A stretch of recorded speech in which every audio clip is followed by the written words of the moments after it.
টক মিষ্টি আর কিছুটা ঝাল স্বাদে কাঁচা আমের এই কুচি আচারটা এভাবে তৈরি করলে খেতে কিন্তু দারুণ টেস্টি হবে।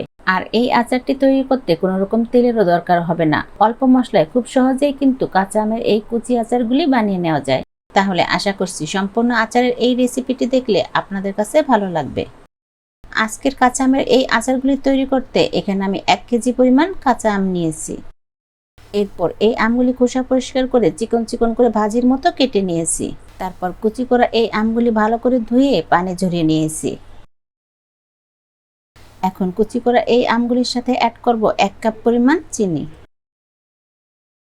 এবার চিনি আর আমগুলি একসাথে খুব ভালো করে মিশিয়ে নেব। আর মিশিয়ে নেওয়া হলে রেস্টে রেখে দিব 30 মিনিটের জন্য। আর এই সময়ের মধ্যেই আমি আচারের জন্য একটা মশলা বানিয়ে নেব। তার জন্য প্যানে প্রথমেই দিলাম 1 চামচ পরিমাণ আস্ত জিরা, সাথে 1 চামচ পরিমাণ দিব পাঁচফোড়ন, সেই সাথে দিব ছোট সাইজের একটি তেজপাতা এবং সবশেষে এর সাথে দিব ছোট সাইজের একটি এলাচ আর ছোট এক টুকরো দারুচিনি। এখন চুলাটা অন করে দিব আর তাপটা একেবারে লোতে রেখে এই সব কিছু ভেজে নেব।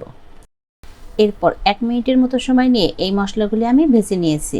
আর ভাজতে ভাজতে যখন এই মশলাগুলি থেকে সুন্দর ঘ্রাণ বের হতে শুরু হবে, ওই পর্যায়ে নামিয়ে নিতে হবে। আর এরই মধ্যে রেস্টে রাখা আমগুলি থেকেও কিন্তু চিনিটা পুরোপুরি গলে গেছে। আর গলে এই পানিটা কিন্তু এখন ঘন সিরাপের মতো হয়ে আছে। এরপর সরাসরি চলে এলাম আচারটা রান্না করে নিতে। এজন্য প্যানে সম্পূর্ণ আমটুকু দিয়ে তার সাথে দিচ্ছি 1 চামচ পরিমাণ লাল মরিচ পাউডার আর কালারের জন্য দিব 1/4 চামচ পরিমাণ হলুদ পাউডার। সেই সাথে আগে যেই মশলাটা ভেজে গুঁড়ো করে রেখেছি সেখান থেকে দিয়েছি 1 চামচ পরিমাণ। এখন চুলার তাপ মিডিয়ামে রেখে এই আমগুলি আমি রান্না করে নেব। আর রান্না করার জন্য বাড়তি করে কিন্তু আর কোনো পানি দিতে হবে না। চিনি গলার পর যে পানিটা বের হয়েছে এতেই কিন্তু এই আচারটা রান্না হয়ে যাবে। এরপর অল্প কিছুক্ষণ সময় রান্না করার পরেই কিন্তু চিনির এই পানিটা শুকিয়ে আসবে। আর এই আমগুলি যেহেতু চিকন করে কাটা, তাই সিদ্ধ হতেও কিন্তু তত বেশি সময় লাগবে না। তবে এখন যে পানিটা আছে এটা কিন্তু আরো কিছুটা শুকিয়ে নিতে হবে। এরপর এই আচারটা নামিয়ে নেওয়ার আগে ফ্রেশ সুঘ্রাণের জন্য আরো 1 চামচ পরিমাণ ভাজা মশলা দেব। সাথে দিচ্ছি খুবই সামান্য পরিমাণ লবণ। আর লবণটা কিন্তু এরকম শেষেই দিতে হবে, তা না হলে কিন্তু আমগুলি গলে ভর্তা ভর্তা হয়ে যাবে। এবার এই মশলাটা নেড়েচেড়ে ভালো করে মিশিয়ে নেওয়া হলে আচারটা চুলা থেকে নামিয়ে নেব। তবে আচারটা যদি কেউ অনেকদিন সংরক্ষণ করতে চান সেক্ষেত্রে এই পর্যায়ে 2 টেবিল চামচ পরিমাণ ভিনেগার মিশিয়ে নিলেই হবে।